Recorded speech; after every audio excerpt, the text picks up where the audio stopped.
그때에는 내가 예루살렘에 있지 아니하였느니라.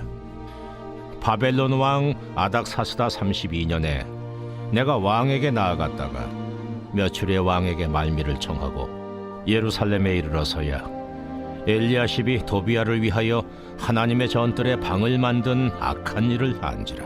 오늘 함께 가정 예배를 드리는 여러분을 주님의 이름으로 환영합니다. 하나님 주시는 은혜가 여러분의 삶의 자리마다 함께하는 귀한 시간이 되기를 간절히 소망합니다.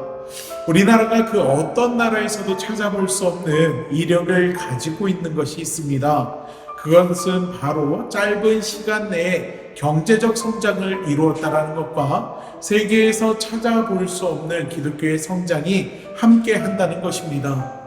우리나라는요, 참으로 아픈 과거가 많은 나라입니다. 외세의 침략이 많았고 강자이기보다 약자의 모습을 하고 있던 역사가 더 많이 있었습니다. 특히나 근대 역사를 보면 일본의 식민지로 아픈 역사를 가지고 있고 해방 후에는 6.25 전쟁의 아픔이 함께 있는 것을 볼 수가 있습니다. 그런데요, 나라가 힘들어도 어려움에 빠지는 그 순간 나라를 위해 기도하는 이들이 있었습니다. 하나님의 말씀을 붙들고 기도하며 하나님이 행하실 일들을 기대하는 믿음이 있었습니다. 그래서일까요? 한국 전쟁 이후 폐허가 되어 있던 외국의 도움을 받던 우리나라의 경제가 조금씩 성장하게 됩니다. 물론 기독교의 부흥도 함께 이루어지게 됩니다. 하지만 요즘은 어떻습니까? 이미 20여 년 전부터 한국 기독교 인구가 감소가 되는 문제가 계속해서 대두가 되어 왔었고요. 기독교 부흥이 정체되고 성도들의 수평 이동이 더 많아지고 있는 것이 현실이 되었습니다. 그리고 지난 3년간 코로나로 인해 기독교 인구 감소가 가속화되는 것이 현실화되었습니다. 지난 2022년 9월에 국민일보 기사를 보면은요, 국민일보가 장로교단의 교세 통계를 보도한 내용이 있습니다. 코로나 팬데믹 기간 동안 장로교에서만 55만 명이 감소했고 하루에 747명의 사람들이 교회를 떠나고 있다는 기사였습니다. 우리 감리교라고 해서 다를까요? 아마 크게 다르지는 않은 것 같습니다. 사랑하는 믿음의 성도 여러분, 우리는 하나님을 떠나면 이전의 삶으로 돌아간다는 사실을 늘 기억해야 합니다. 은혜를 잃어버리면 우리의 삶은 하나님의 은혜를 경험하지 못하는 이전의 삶으로 돌아가게 됩니다. 느헤미야가 예루살렘의 총독으로 있는 동안 유다 백성들은 하나가 되어서 성벽을 완성했고 바벨론 포로기 이후에 경험하지 못했던 놀라운 부흥을 경험하게 됩니다. 하지만 느헤미야가 페르시아로 떠나자 백성들은 은혜를 잃어버리고 예전의 삶의 모습으로 돌아가 버리게 됩니다. 은혜를 잃어버린 유다 백성들은요, 그 삶이 하나님이 기뻐하시는 삶과 거리가 멀어지기 시작합니다. 하나님을 만나는 장소의 성전은 더럽혀졌고 예배를 담당하던 레위인들은 모두 뿔뿔이 흩어집니다. 그리고 안식을 마저 제대로 지켜지지 않는 모습을 우리는 성경을 통해서 볼 수가 있습니다. 은혜가 떠나간 곳엔 인간의 생각과 육신의 소욕을 따르는 삶을 살아가게 됨을 우리는 기억해야 합니다. 제사장으로서 예배를 주관하고 누구보다도 하나님 앞에 발을 쓰게 서야 할 엘리야십은요, 예루살렘 성벽을 재건하는 데 있어서 가장 큰 방해꾼이 되었던 도비야에게 성전 기구를 보관하는 방을 넘기는 모습을 볼 수가 있습니다.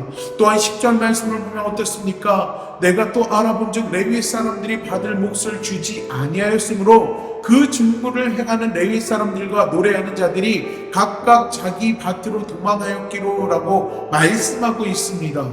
레위 사람들이 받을 몫이라는 것이 무엇입니까? 하나님께서 이스라엘 백성에게 가나안 땅을 정복하게 하시고 각 지파별로 지경을 나눠주십니다. 이때 레위 지파만 땅을 분배받지 못합니다. 대신 각 지파에서의 그 10의 1조를 통해서 이 레위 지파가 살아가게끔 만들어주셨습니다. 그러면 10의 1조는, 그러면서 10의 1조는 하나님의 것이라고 말씀하시죠. 그런데 이 11조를 제대로 주지 않다 보니까 레위 사람들의 생계가 어려워졌고 결국 다른 일을 찾아서 흩어지게 됩니다. 분명 유다 백성들은요, 레위 사람들에게 10의 1조를 주겠다고 서역하였음에도 불구하고 점차 그 첫 마음을 잃어버린 것입니다. 사람과의 약속만 잊어버렸을까요? 아니요. 안식일은 하나님과의 약속입니다. 그런데 이 안식일마저도 제대로 지켜지지 않는 모습을 우리는 오늘 말씀을 통해서 볼 수가 있습니다. 여러분, 은혜를 잊은 사람들은요, 하나님 앞에 나오지 않습니다. 예배하지 않습니다. 기도하지 않습니다. 하나님이 아닌 다른 것을 우선으로 하는 모습을 보여줍니다. 이들이 딱 그러한 모습으로 자신들이 편한 대로 그 안식일을 보내고 있었다라는 것입니다. 오늘 함께 가정 예배를 드리는 믿음의 성도 여러분, 믿음을 지키고 은혜를 지키기 힘든 시대를 우리가 살아가고 있습니다. 수많은 문제와 유혹들이 우리의 인생의 변수가 되어서 우리를 스스로 수시로 흔들어 놓습니다. 하지만 흔든다고 흔들리는 삶을 살아가는 것이 아니라 흔들릴수록 예수를 꼭 붙들고 살아갈 수 있는 여러분이 되기를 간절히 소망합니다. 앞에서 말한 코로나 기간을 한번 생각해 보세요. 우리가 처음으로 예배를 온라인으로 드리게 될 수밖에 없는 상황 가운데 있을 때 우리의 마음이 얼마나 불편하고 또 어떻게 해서든지 교회에서 예배를 드리려고 하는 신앙의 모습들이 우리 안에 있었습니다. 하지만 점차 익숙함 속에서 그 은혜를 잃어버리고 세상으로 떠나간 이들이 얼마나 많이 있는지 모릅니다. 예배를 드리지만 우리 역시 유다 백성들처럼 내가 편한 대로 주일을 보내려고 하는 마음들이 있는 것도 사실입니다. 저는 오늘 우리 믿음의 성도님들이 결단하기를 원합니다. 오늘 이 부활주의를 기점으로 연약해진 믿음을 회복하고 잃었던 은혜를 회복하여 성령 충만한 삶, 은혜 충만한 삶을 살아가기를 소망합니다. 은혜는 한 번만 받아서는 안 됩니다. 늘 우리 삶 속에서 주님과 동행하며 하나님이 주시는 은혜를 발견하는 우리 믿음의 성도님들 되시기를 간절히 축복합니다. 기도합니다. 사랑의 하나님, 은혜를 잃어버린 하나님 이 유다 백성들을 보며 그들은 이전의 삶으로 돌아가고 하나님의 은혜에서 떠난 삶을 살아가는 것을 하나님 우리가 말씀을 통해 보았습니다. 하나님, 우리의 삶을 돌아보고 우리의 신앙을 돌아보았을 때 우리도 유다 백성들과 같이 주님을 떠나간 삶을 살아가고 있지는 않은지요. 단지 하나님 우리가 스스로 만족할 만한 종교적인 활동에만 하나님 우리가 정말 만족하는 인생을 살아가고 있지는 않은지 우리의 신앙을 돌아보고 점검하기를 간절히 소망합니다.